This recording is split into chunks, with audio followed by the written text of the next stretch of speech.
नमस्कार. Anthropology optional घेण्याचे काही मेरिट्स आहेत का याच्याबद्दल आज आपण चर्चा करूया. पहिलं मेरिट म्हणजे अँथ्रोपॉलॉजी हा अत्यंत इंटरेस्टिंग सब्जेक्ट आहे.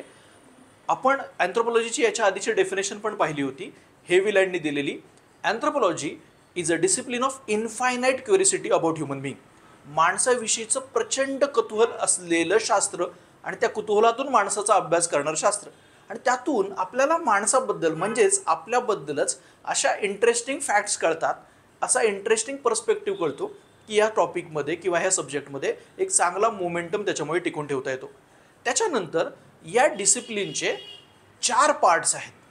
Biological anthropology, socio cultural anthropology, त्याच्यानंतर archaeological, linguistic anthropology, even paper 2 जेव्हा तुम्ही विचार करता त्यावेळेला ट्रायबल अँथ्रोपॉलॉजी आणि इंडियन अँथ्रोपॉलॉजी, कास्ट आणि विलेज स्टडी असे डिस्टिंक्शन सापडतं. त्याचा फायदा काय आहे तर एक प्रकारचा तुम्हाला इंटरेस्ट मेंटेन राहतो. वेगवेगळ्या प्रकारच्या डिसिप्लिनचा अभ्यास करायला मिळाल्यामुळे एक प्रकारे जो ऑप्शनलच्या कंटेक्स्टमध्ये होतं की तुम्ही कुठेतरी स्टक होता, मोमेंटम ब्रेक होतं किंवा एक प्रकारचा रटाळवणेपणा येतो. इतका मोठा ऑप्शनलचा पेपर एकच प्रकारचं पार्ट किंवा एकाच प्रकारचा डिसिप्लिन पूर्ण 2 पेपरमध्ये आहे, तर ते रटाळवणेपणा किंवा ते स्टक होणं अँथ्रोपॉलॉजीच्या बाबतीत सहसा होत नाही. तिसरं म्हणजे ॲम्पल रिसोर्सेस अँथ्रोपॉलॉजीच्या कंटेक्स्टमध्ये अवेलेबल आहेत. चौथा ॲडव्हान्टेज म्हणजे रिलेटिव्हली स्टॅटिक टॉपिक आहे. म्हणजे तुमचा PSR ऑप्शनल आहे किंवा दुसरा ऑप्शनल आहे, तुम्हाला डायनॅमिक अभ्यास करत राहावा लागतो. न्यूजपेपरचे रीडिंग लागतं. तितकं डायनॅमिक कंटेंट अँथ्रोपॉलॉजीच्या कंटेक्स्टमध्ये नाही आहे आणि त्यामुळेच तुम्ही तुमचं ऑप्शनल प्रिपेअर करून रेडी करून तुमच्या नोट्सवरती पुन्हा पुन्हा रिव्हिजन करू शकता. सो अँथ्रोपॉलॉजीच्या कंटेक्स्टमध्ये तुम्ही नोट्स तुमच्या स्वतःच्या रेडी ठेवू शकता आणि त्यामुळेच टॉपर्सच्या नोट्स अँथ्रोपॉलॉजी ऑप्शनलच्या बाबतीत सगळ्यात जास्त आपल्याला मिळतात.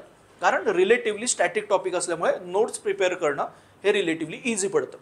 याच कंटेक्स्टमध्ये त्याचा आणखी मेरिट आहे की ते म्हणजे टॉपर्सच्या नोट्स ॲम्पल अवेलेबल असल्यामुळे व्हॅल्यू ॲडिशन, कंटेंट इनरिचमेंट पटकन करता येतं.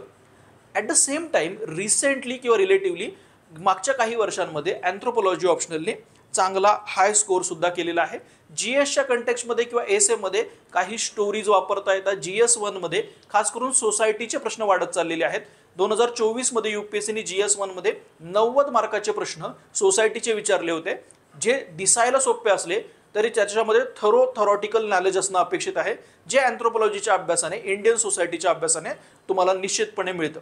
अर्थात प्रत्येक ऑप्शनलचा GSशी काही ना काहीतरी रिलेशन असतंच किंवा कुठे ना कुठेतरी त्याचा फायदा होतोच, तसा अँथ्रोपॉलॉजीचं सुद्धा आहे. सो अँथ्रोपॉलॉजी कन्सिडर करताना तुमची पर्सनॅलिटी कशी आहे, डायनॅमिक तुम्हाला आवडतं की स्टॅटिक ओरिएंटेड अभ्यास करायला आवडतं, याच्या ओरिएंटेड तुम्ही विचार करू शकता.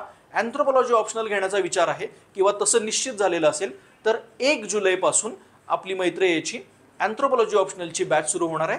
2026 UPSC आणि MPSC डिस्क्रिप्टिव्ह या पॅटर्नसाठी ही बॅच असेल. धन्यवाद.